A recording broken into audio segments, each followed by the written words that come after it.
আপনারা মনে করবেন যে এক উসমান হাদি চলে গিয়েছে, আপনারা খুব আরামে থাকবেন, লাভ নাই। হাজার হাজার লাখ লাখ বাংলাদেশে উসমান হাদি তৈরি হয়েছে, যারা আপনাদের শুধু ঘুম নয়, আপনারা যদি জেগে থাকেন আপনাদের জাগনাও তারা হারাম করে দিবে ইনশাআল্লাহ। যদি তোমরা মৃত্যুবরণ করো চাঁদাবাজি করে, সন্ত্রাসী করো, কবরের উপরে গিয়ে আমরা লিখে দিব এই হলো চাঁদাবাজ, এই হলো সন্ত্রাস, এই হলো দুর্নীতিবাজ, যেভাবে মীর জাফরের উপর কবরের উপরে লিখে দেওয়া হয়েছে। গতকালকে যে ন্যাক্কারজনক ঘটনা ঘটানো হয়েছে রাজপথে, এটার জন্য সরাসরি এই সরকার দায়ী। আমাদের যে আন্দোলন ছিল গতকালকে, এটা ছিল শান্তিপূর্ণ আন্দোলন। সবাই শাহবাগে বসেছিল, বিচারের দাবিতে স্লোগান দিচ্ছিল, কিন্তু প্রশাসনের কিছু লোক, সরকারের কিছু লোক অতি উৎসাহী হয়ে সবার উপরে সাউন্ড গ্রেনেড করলো। যদি ঘটনার ধারাবাহিকতায় যাই, এর আগের দিন রাতে জাবেদ শরীফ ওসমান হাদি ভাইয়ের ওয়াইফ জুমা সহ আরো অনেকেই যমুনার সামনে অবস্থান নেয় এবং সেখানে সরকার তাদেরকে অবরুদ্ধ করে ফেলে। ইনকিলাব মঞ্চের কর্মী এবং নেতৃবৃন্দ রাজুশিক যে মোড় আছে ইন্টারকন্টিনেন্টালের সামনে, সেখানে অবস্থান নেয়। আমি ভিতরে গিয়েছিলাম, গিয়ে যে অবস্থাটা দেখি, তাদের চারিদিকে মশা মাছি, খুবই বিব্রতকর একটা পরিস্থিতিতে তারা আছেন। ওসমান হাদি ভাইয়ের ওয়াইফকে সেখানে দেখে আমি খুবই কষ্ট পেলাম।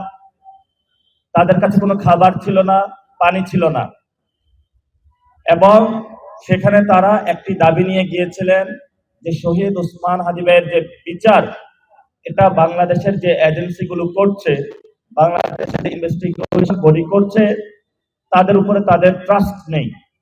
এটি একটি আন্তর্জাতিক কোন সংস্থা বা কমিশনের মাধ্যমে যদি করা হয়, তাহলে আমরা সুনির্দিষ্ট এবং যে ন্যায্য বিচার সেটা আমরা পাব।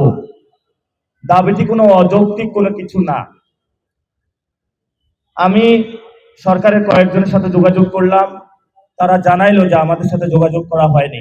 কিন্তু আমি ইনকিলাব মঞ্চের ওনাদেরকে জিজ্ঞেস করলাম, ওনারা বলল যে আমরা এক সপ্তাহ যাবৎ সরকারকে মেসেজ দিয়েছি, কল দিয়েছি, আমাদের মেসেজগুলো সিন করা হয়েছে, তারা কোনো উত্তর দেয়নি। এবং গত এক মাস যাবৎ শহীদ ওসমান হাদি ভাইয়ের বিচারের দাবিতে 55 দিন ঢাকা শহরের এমন কোনো অলি গলি নাই যেখানে ইনকিলাব মঞ্চের ভাইয়েরা, জুলাই ঐক্যের ভাইয়েরা, পুরো বাংলাদেশের মানুষ ওসমান হাদি ভাইয়ের সুষ্ঠু বিচারের দাবিতে আওয়াজ তোলে নাই।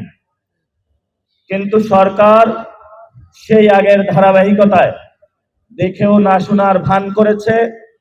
কখনো শুনি যে ওমর ভাইকে চাকরি দেওয়ার নাম নিয়েছে তারা, কখনো শুনি তারা 1 কোটির ফ্ল্যাট দেওয়ার ব্যবস্থা করতেছে, এবং সরকার সেই যে জানাজা ব্যবস্থা করেছে লোক দেখানো, এরপরে এই পর্যন্ত সরকার কোনো কিছু করে নাই।